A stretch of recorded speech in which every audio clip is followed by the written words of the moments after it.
Hey everybody, grand afternoon, evening. Depending on what time it is. I know it's been a minute. I had to tell y'all this quick story though. It's always something.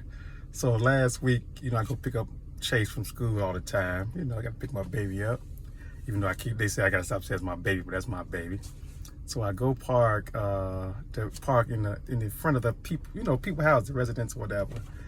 So I parked. It's a young dude that parked right behind me, but he couldn't get in. I tried to scoot up a little bit more so he can get in. He couldn't make it. He couldn't get in.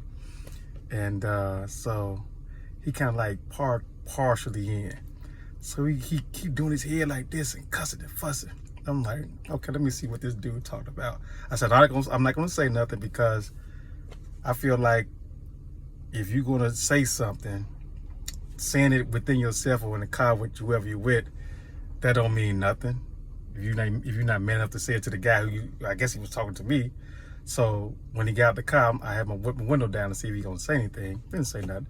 I got out the car. I walked real slow to see if he could say something. He didn't say nothing. So I'm like, look at this here. This is Shay. He's a younger guy too. He got the old man soul because he making somebody park in front of his house, and you can't control that. We're in front of you, cross street from school. So anyway, I get back to my car with Chase, and I said, look at him. Now he got his car on my bumper, not touching, but on it. When I came over, I said, young brother, can I get out? He said, man, I'm tired of this here. Y'all always parking here, and so-and-so, so-and-so. I moved my truck up so you can get in there. I said, do you know me?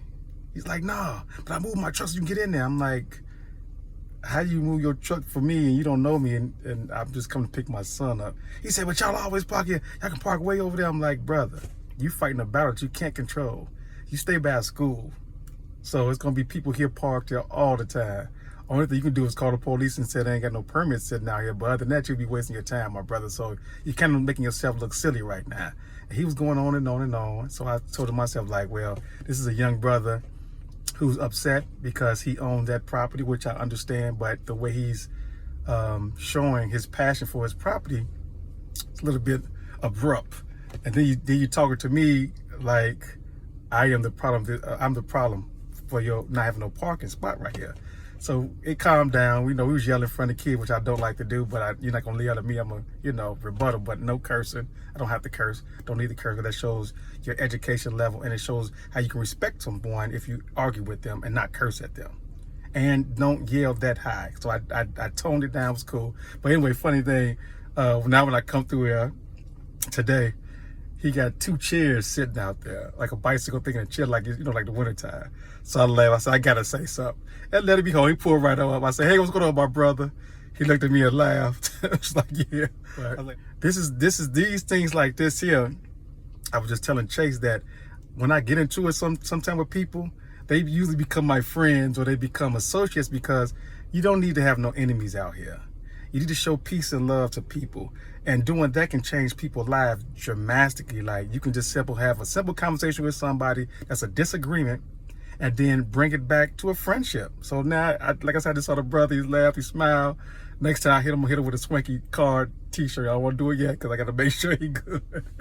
But that's part of being Swanky as well too, because you have to show people that we're bigger than this, than what we got going on now. We're hating and on each other, mad at each other and argue with one another. We shouldn't be doing that right now. Right now it's time for us to stick together and unify and become one. Because now I've learned that once we start to become one, we get things done. I got some stuff brewing, and I'm like, it makes a difference when we become one. It's not just Swanky or just Clifton.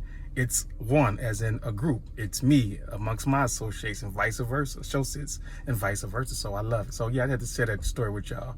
Me and the guy's cool now, but it was funny how he had the little kid tricycle and a chair out there holding his spot down, trying to fight a battle that he have no control on. So all I want to say to you guys, if no one told you they love you, I love you, as I love that brother across the street.